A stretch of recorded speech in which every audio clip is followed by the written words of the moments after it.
Welcome to the Unshaken Men's Podcast, where men are built, not born. I'm your host, Jonathan Miller, bringing you real talk for real men, rooted in Christ. Like and subscribe wherever you're listening, and check us out on Instagram at Unshaken Men's Podcast. This is part 2 of our conversation with Kenny Bevers, and if you missed part 1, you'll want to go back. We talked about the power of small groups, the importance of discipline in your family life as well as your personal life. We talked about discipling your family and what it means to be a servant leader within your family and towards other men and acting like a man of God. Today we're picking up right where we left off. We're going to dive into the battles men face, the purpose we're called to, and how to stand firm in a culture that is constantly trying to pull us off course. So let's get into it. Kenny, welcome back. Thank you for being here today. Happy to be here. Or how do you think that culture today has twisted or watered down what it means to be a man? I think we've made it very easy to globally display bad examples with social media, with movies. In all of these, we've allowed people to see anything and everything, and the algorithms. I'm not saying they're out to get you, but it absolutely does show you more of what you like, what you acknowledge, and so for the most part, young men who don't know what they're looking for are finding what they think is right. And if left to search for it on their own, I think we'll often pick the wrong thing. That's good. You lead a men's group called Act Like Men, and I think that is such a perfect timing for that group considering the way the world is today and our culture today.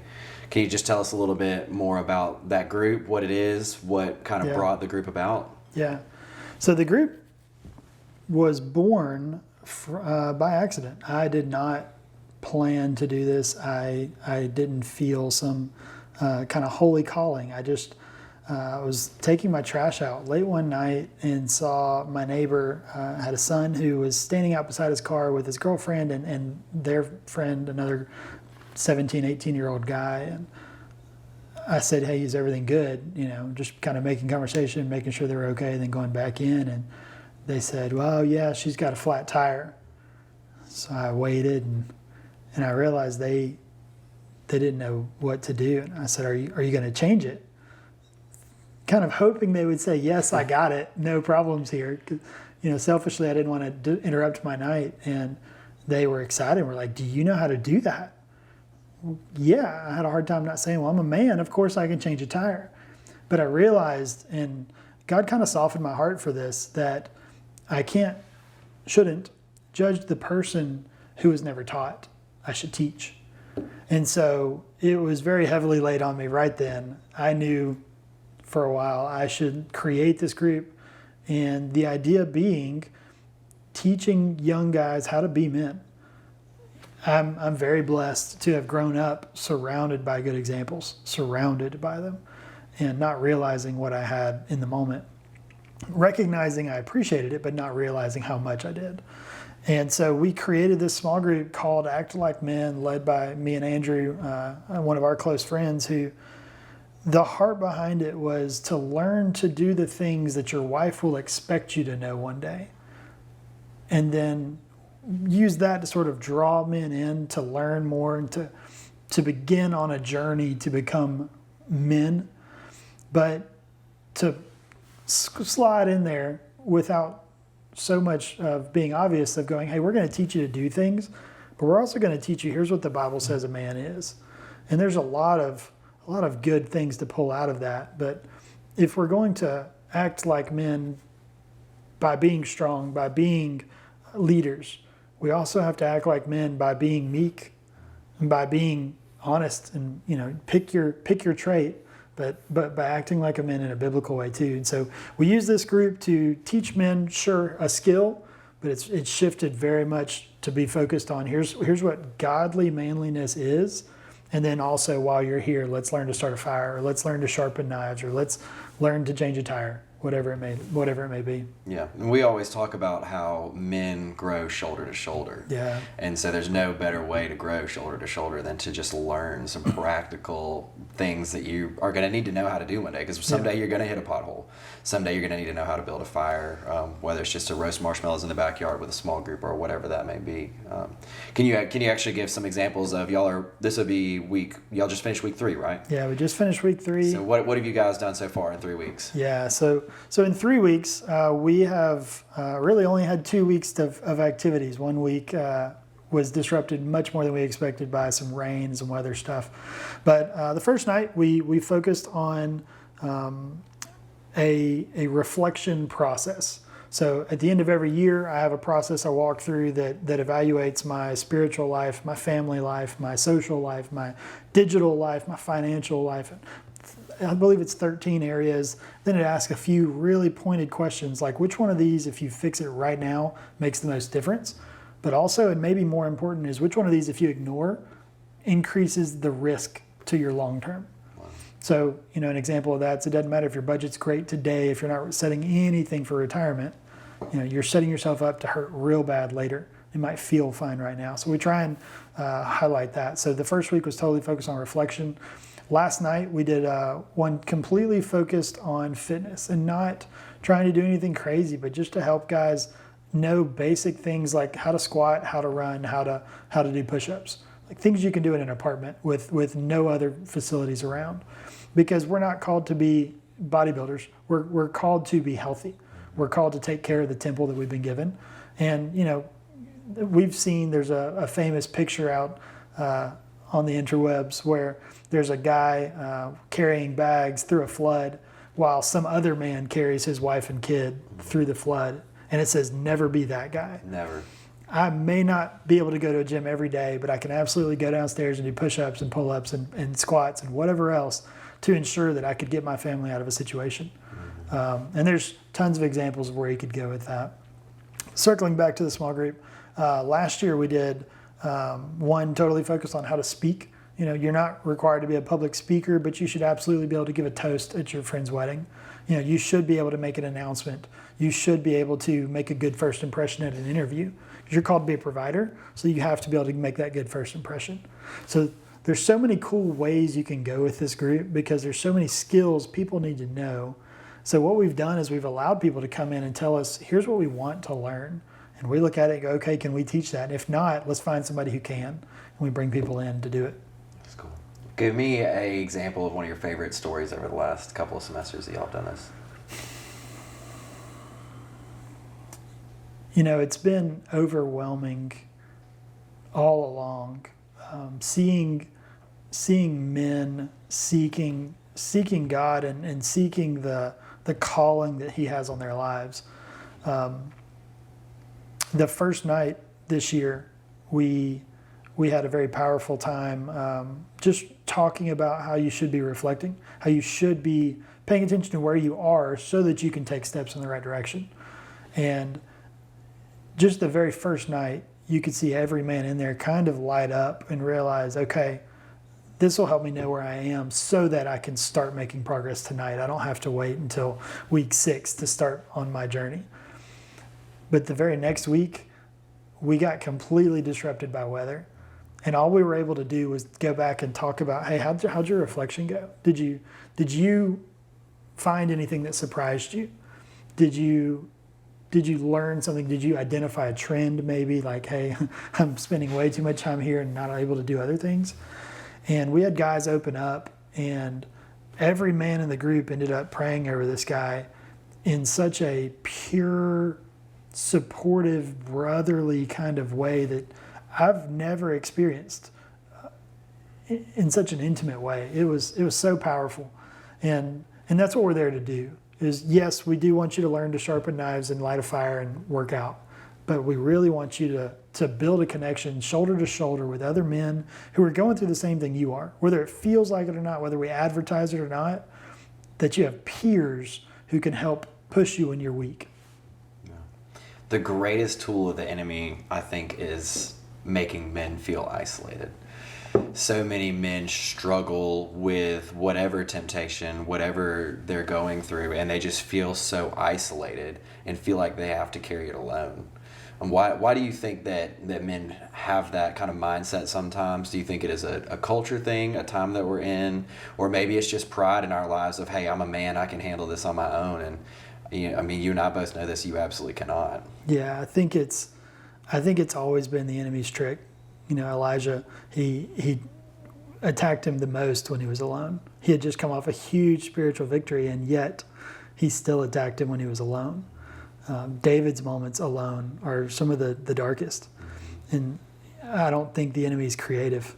I think he's consistent. And so I think we have to be consistent in attacking it, I guess retroactively, like as an offensive, defensive move. Yeah, I think about David is such a good example of that, because there's a moment in David's life where he is in a cave, literally being hunted, but he has his band of brothers with him, and he is in just this amazing spiritual place, and he is not alone. But then there's another moment later on in David's life where he is alone, where he's bored, where the men are out to battle, and that is when he falls. I mean, one of the greatest men of all time. I mean, he did so many amazing things. He was so close to God, and yet he still fell into temptation when he was alone. Yeah, that's absolutely right. When a man doesn't feel like he's winning spiritually or emotionally, where do you think that he tends to run for comfort? Yeah, it's a good question. It's probably different for everyone, so I'll just speak for what I've witnessed. Most men run to where they're comfortable. And there's a saying I like that says something to the effect of, you don't rise to the moment, you rise to your level of discipline. And I think in most cases, men fall to usually their lack of discipline.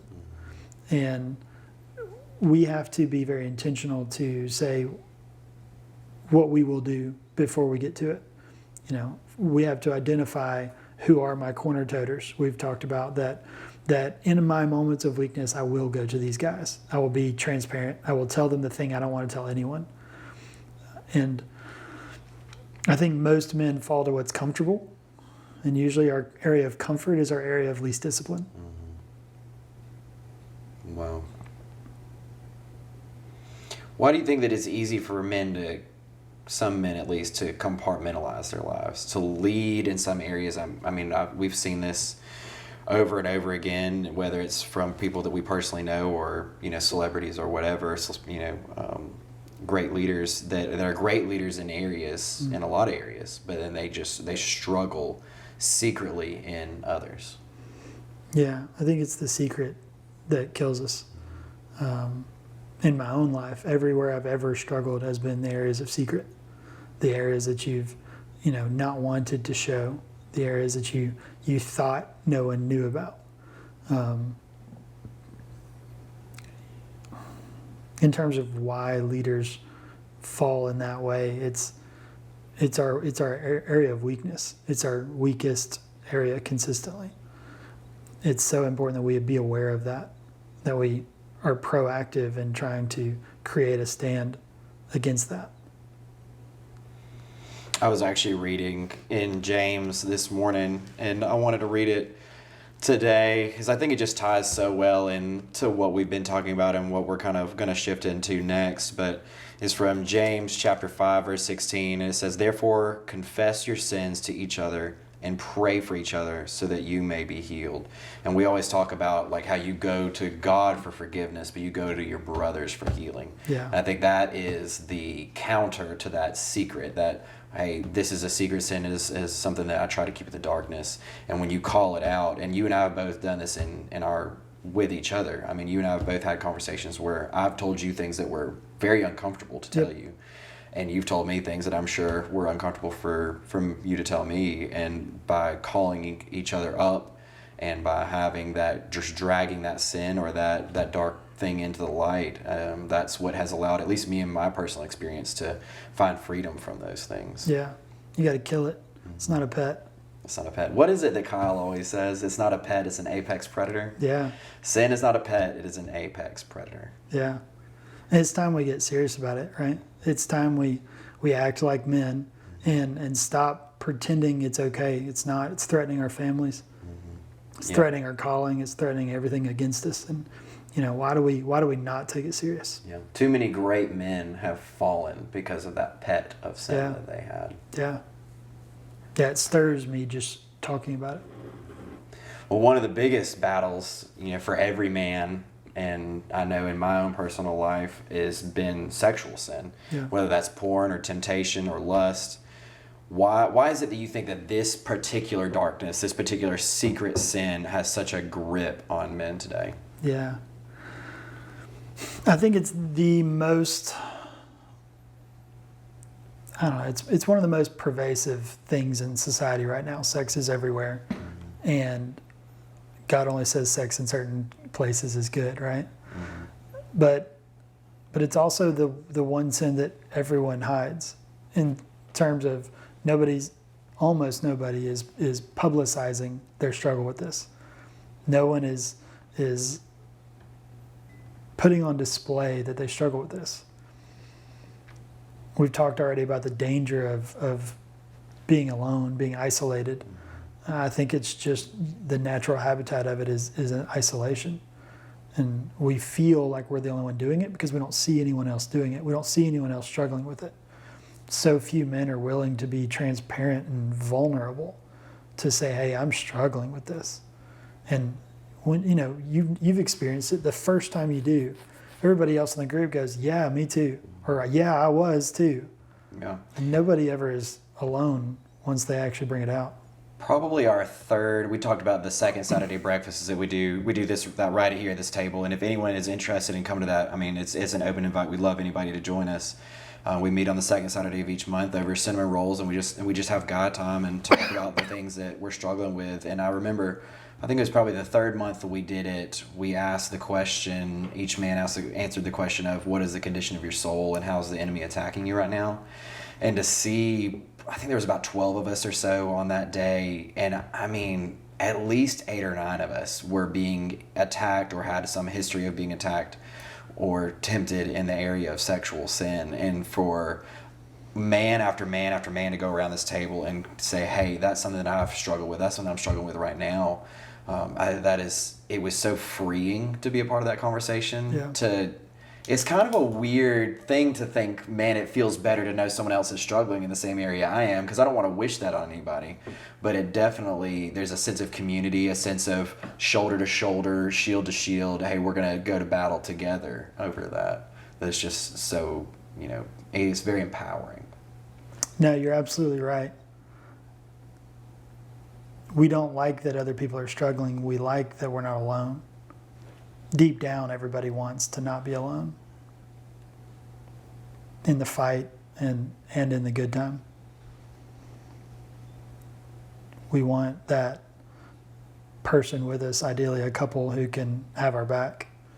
And that's exactly what it is when we just are open, transparent. Yeah. Not only do the corner toters carry us to Jesus when we need them to, they'll also carry us away from things that we struggle with or that we don't need to be involved in. Because I know if I text you tomorrow and said, hey, I'm having temptations to look at this or that, I know you're going to drag me away from that sin, kicking and screaming whether I want to or not. I'm going to cut the power to your house. Show up and smash my phone with a hammer. Yeah. What do you think the answer is then? Like, what are just some practical steps that men can take to overcome that temptation? Yeah. I think we started hitting on it when we said kill it. Treat it like a threat. You wouldn't allow any other threat in your home, right? And we need to take it serious.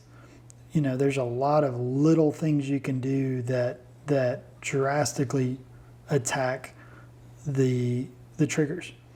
And everybody has triggers for all types of sins, right? So for men, be real.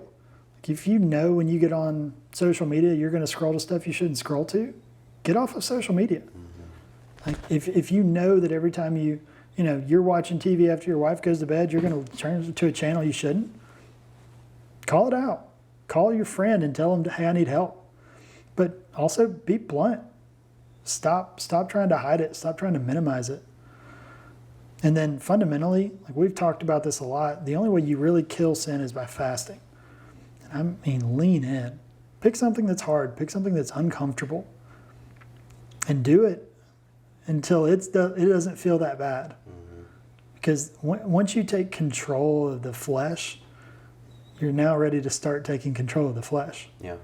By fasting, do you mean a literal water fast, or are you talking about more of a spiritual fast, maybe Instagram, Facebook, things that could be triggers for you? What do you mean by that? Yeah, I think it works in all aspects, but I think there's something really holy about I'll say a food fast. I won't say go all water, but it should be difficult. Yeah.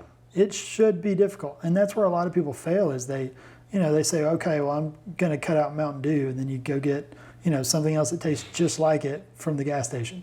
Like, that's not a fast. You're not struggling a little bit. Are you actually overcoming anything? I don't think you should be in pain. I don't think you should put your health at risk. Please consult your medical professionals. But you should absolutely crave something, because we've allowed ourselves to get soft to the point of I desire this much sweet stuff. I desire this much caffeine. I desire this much, you name it. And I think we have to take control of what our bodies want to the point that we're able to be in control of what our mind is saying we need. You know it. After you do a hard diet for a little while, you don't crave some of the dumb stuff anymore. Yeah. But then as soon as I have that first cinnamon roll, it's all over after that. Yeah. That actually leads me right back into a verse I looked up while you were talking a second ago. And Kyle Thompson, y'all are going to hear us refer to Kyle Thompson and Joby Martin probably a lot on this podcast. They are amazing men, leaders, and great godly men that have a Daily Blade, a podcast called The Daily Blade. It's a short devotional every morning that we listen to in our men's group. And so Kyle talks about when he struggles, he memorized 2 Corinthians 10:5, and that says, "We demolish arguments and every pretension that sets itself up against the knowledge of God, and we take captive every thought to make it obedient to Christ." And that taking it captive, actually, I'll tell you what, tell us a little bit about Lance Ingram, who's a man that we both love and respect. He was here at this table a couple of months ago talking about that very concept of taking it captive. Yeah. Will you kind of tell them a little bit what he said about taking it captive with a spear and showing it no mercy?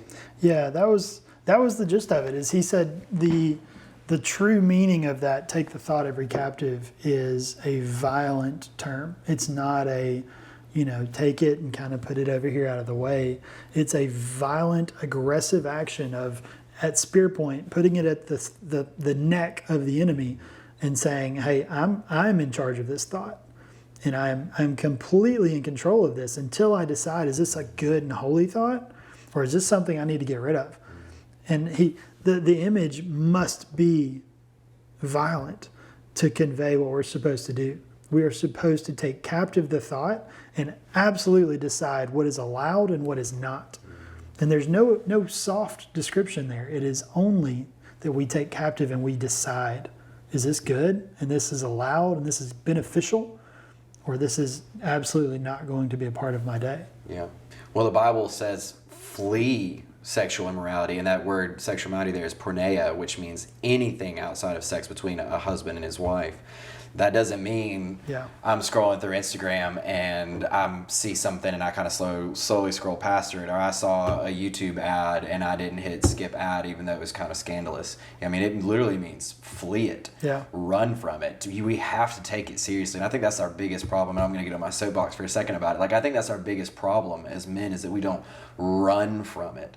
We treat it like a pet, like we talked about earlier. Like we play with it, we toy with it because we almost enjoy that temptation. And so, I mean, we have to flee from it. I talked to a young man just the other day, and just a practical way that he's fleeing temptation right now is he knows that if he is on his phone alone in his room, he struggles with temptation. So, simple solution. He just doesn't take his phone in his room. Yeah. And that's hard. I mean, especially when you're, maybe, you and I are married, so when we're hanging out with our wives, we have something to occupy us. But as a young single man, I mean, it's easy to bring your phone in the bedroom and scroll through Instagram or whatever. But then we always talk about, what's your first yes? And so that first yes is bringing your phone to the bedroom. The second one is slowly scrolling past an ad, and then yes and yes and yes after that. And then the next thing you know, you've fallen into temptation. So we got to flee it, learn from it. Yeah. It's got to be intentional, and it's got to be all in. Really, that's the whole idea of being unshaken, is that whatever it is that you're doing, you are all in. We're not going to be shaken. There's not we'll shake a little, right? It is firm in its foundation. It is firm in its beliefs. A godly man knows what is okay and what isn't. And we decide, are we a part of it or are we not? Yeah. So good. All right. For our last question of the day, if there's an area that you think that most men need to just wake up, to stop coasting and actually start fighting, to be unshaken, to be all in, what would that area be? I love this question. Ask it again. I want to make sure I got all of it. If there's one area where you think most men need to wake up, to stop coasting, start fighting, to start living unshaken, what would it be? Yeah. So you were in the book of James a minute ago, which is by far my favorite book in the Bible. And James chapter 1, verses 2, and really that whole first chapter, but it says, "Consider it pure joy, my brothers, when you face trials of many kinds, because you know that the testing of your faith produces perseverance.